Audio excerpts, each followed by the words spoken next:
creative friends, my name is Joey Balestrieri. Welcome to my channel.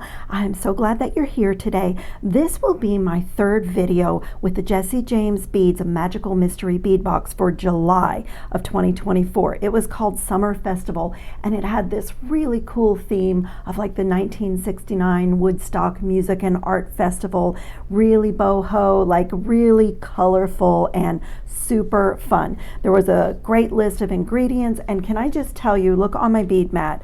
This is going to be a super fast, super easy, beginner friendly, fun project. When the beads are this good and curated and put together this well, they jump into place. So I was just playing with the Rolling Stones chip mix and the Jimi Hendrix little bead mix, and we also had the festival bead mix. That's what you see in my dish here.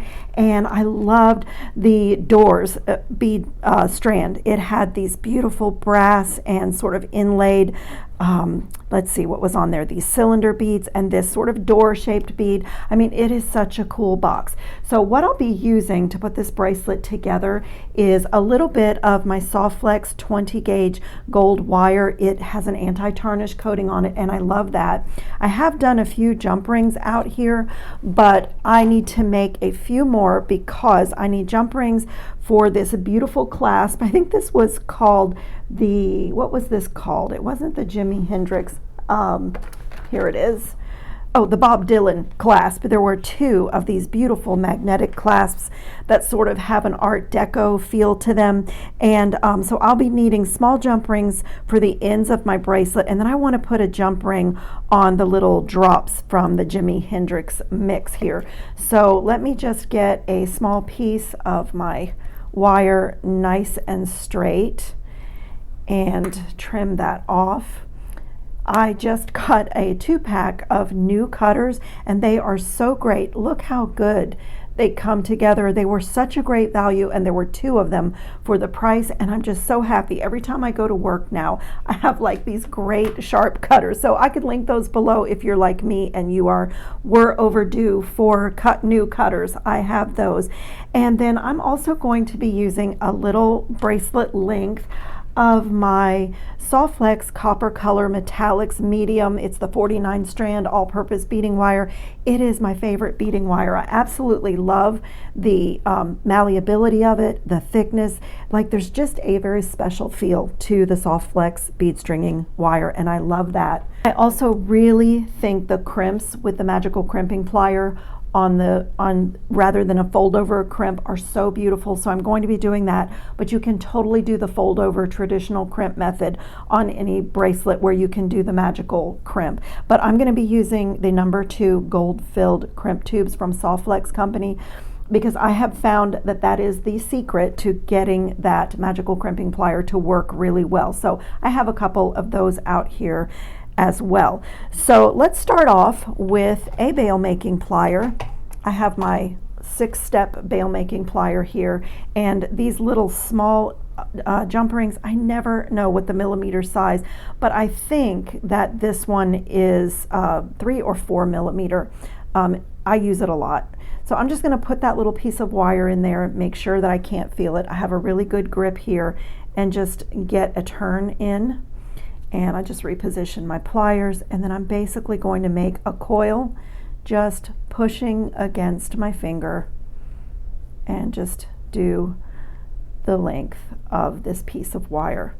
If your coil is not tight together like mine is, you will still get really nice jump rings.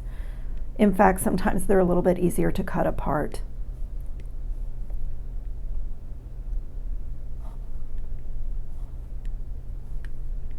Okay, when I get to the end of my piece of wire, I'm just going to take my new flush cutters that I love so much, and right where I made my first turn with the flush side of my cutter, I'm just going to snip these rings one at a time. Sometimes my cutter will grab 2, but I don't try to grab 2.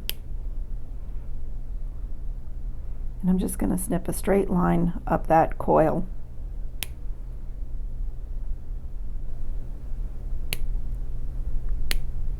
Okay, last one. And so now my jump rings are ready for me when I start stringing, because my plan is to string these little drops right onto the bead stringing wire in between a bead. I was thinking right about here, but when I start stringing, I'll make that decision. So I'm going to get them ready. Just simple opening and closing of a jump ring. In my videos lately, I'm trying to be mindful of our new friends in our community. I get so many messages from people that have just ordered jewelry making tools or just started watching jewelry videos, and they're, you know, just getting into this form of art and creativity. And it makes me so happy because I know what a wonderful journey they are at the beginning. I know how that creative outlet is so wonderful for mental health and your positive outlook. So all that being said, I'm trying to back up a little bit. Now on these really tiny jump rings, even my pliers slip off of them.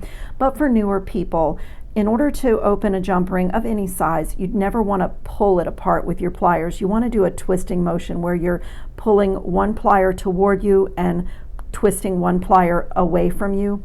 And that's how you open it, because if you pull it apart, you will never get it back to that pretty round shape.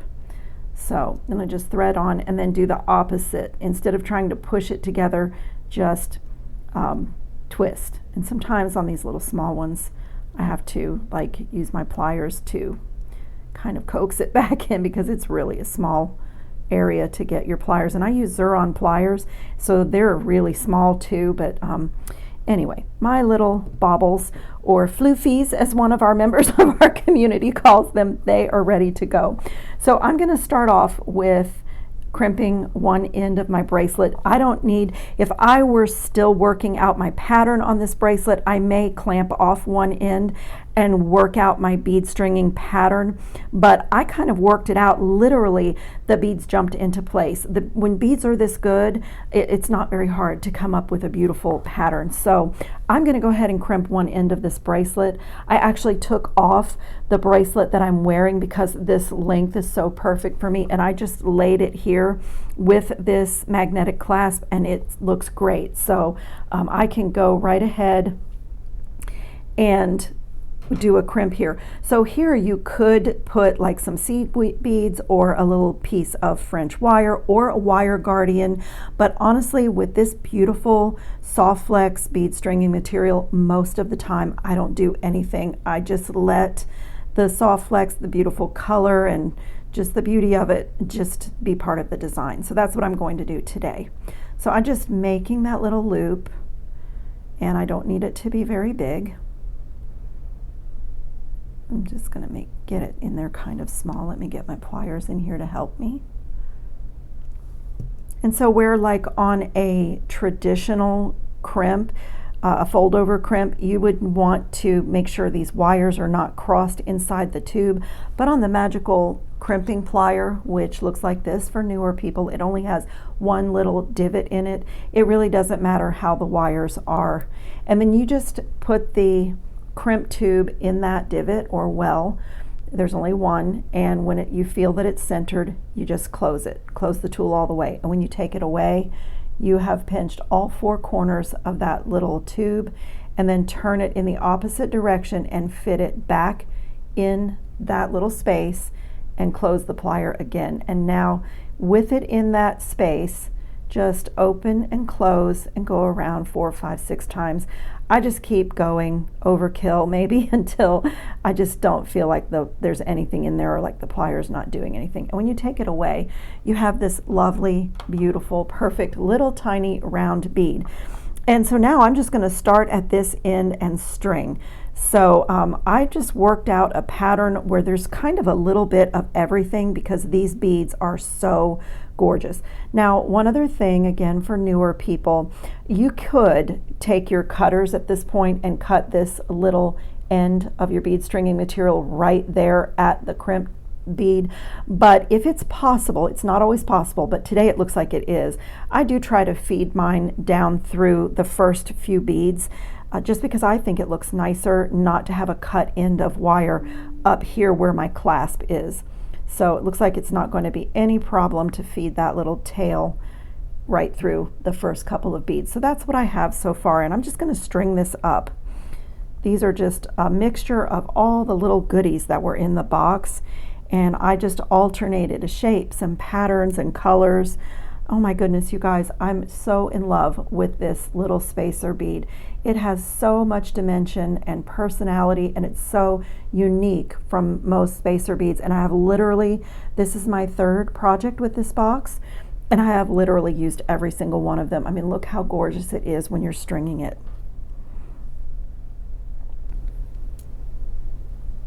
Okay, right here is where I think I'm going to string on these three little floofies. I wish I could remember the name of the person who called dangles and charms floofies. I know that she is so creative. I can just tell. Someone that plays with words so poetically, I bet that we would have a blast working together. So I don't remember who I read that in the comments, but it's adorable and I'm still using it. So I'm just going to let them kind of hang out like that in between. You know, when this is on the body, they will stay up on the top, but isn't that cute? It just adds a little bit of dimensionality to my piece.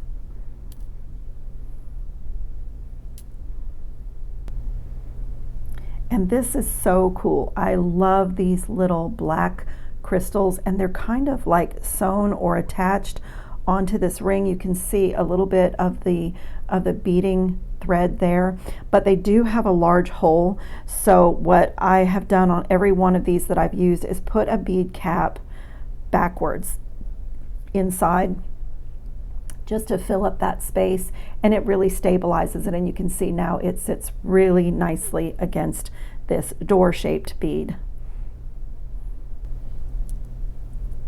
Okay, and I kind of selected a few chips here.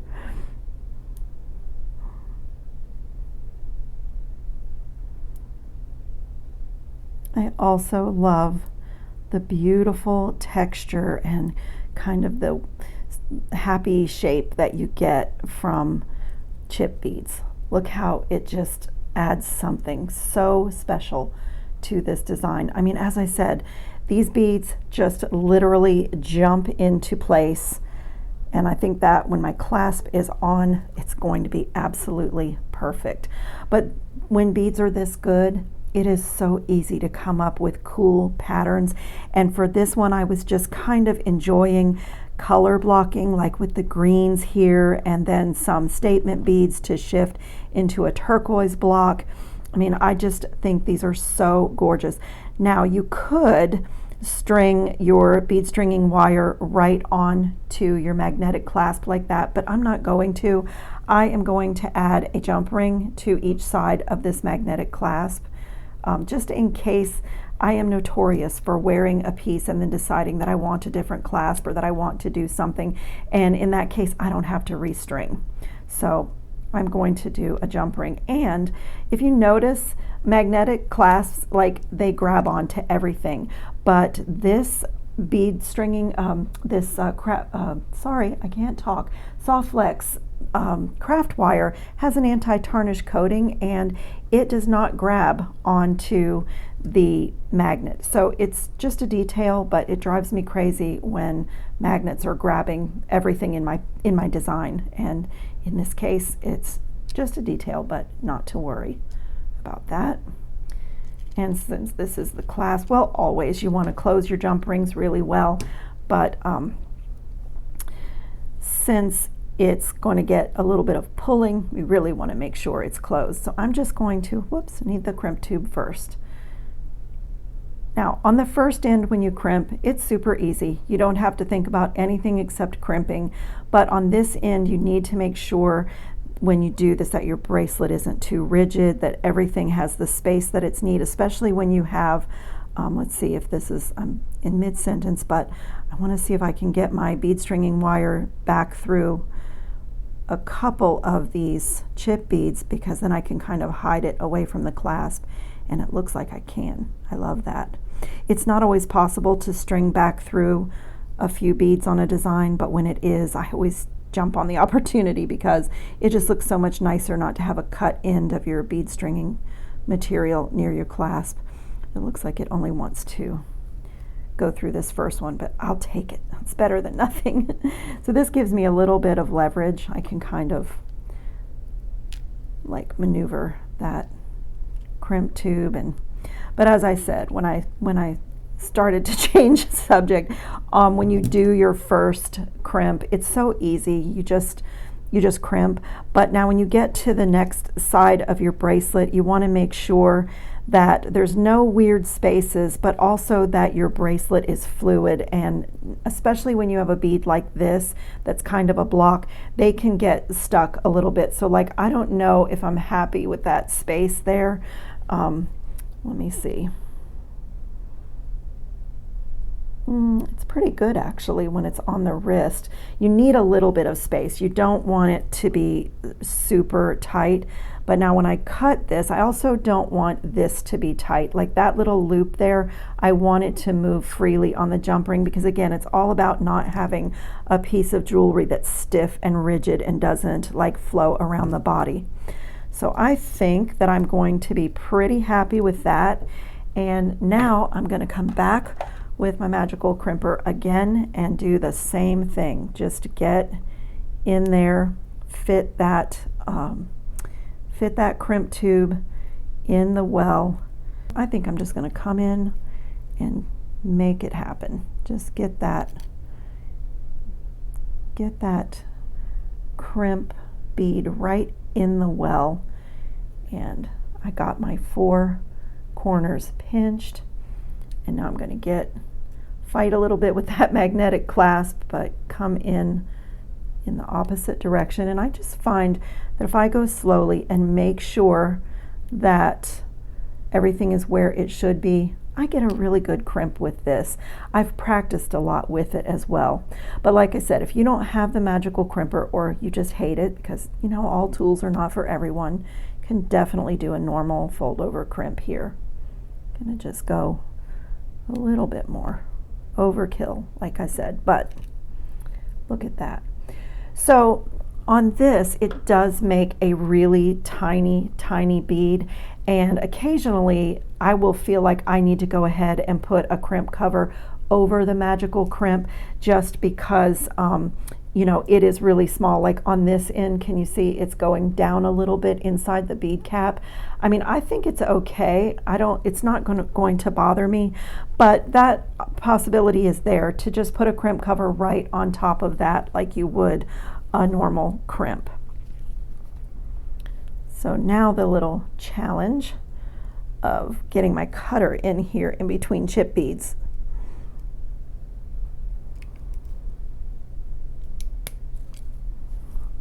Gorgeous. And now I just have to, oh, I did my clasp already on this side.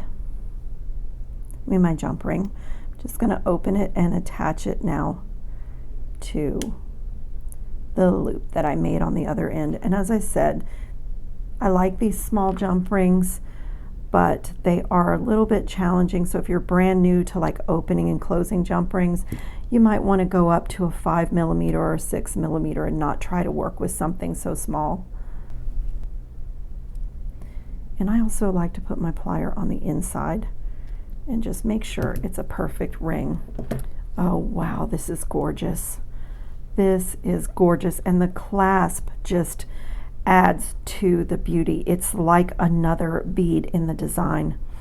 Okay, and then I kind of designed a little dangle for this as well, which I think, let's see, I have a green crystal there, so I think I'm going to create it and hang it right there.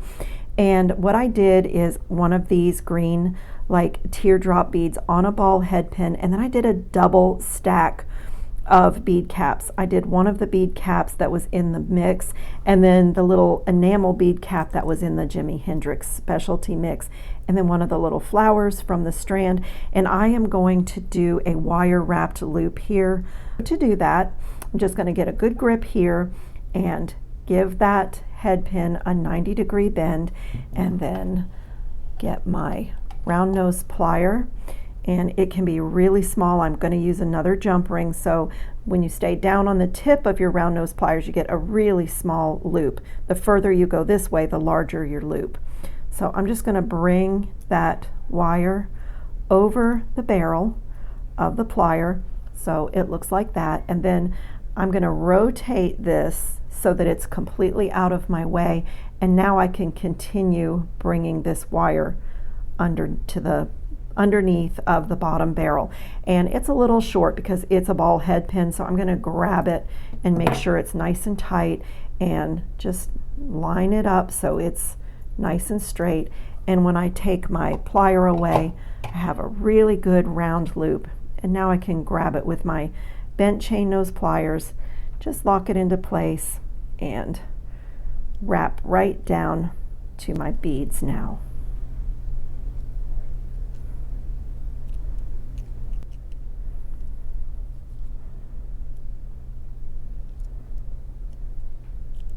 Okay, that little charm is ready, and I'm going to take one of my small jump rings again, open it, and I'm going to connect this. And I do a funny little connection. I put my jump ring, instead of like through another ring or loop on a design, I like to put it around the entire circumference.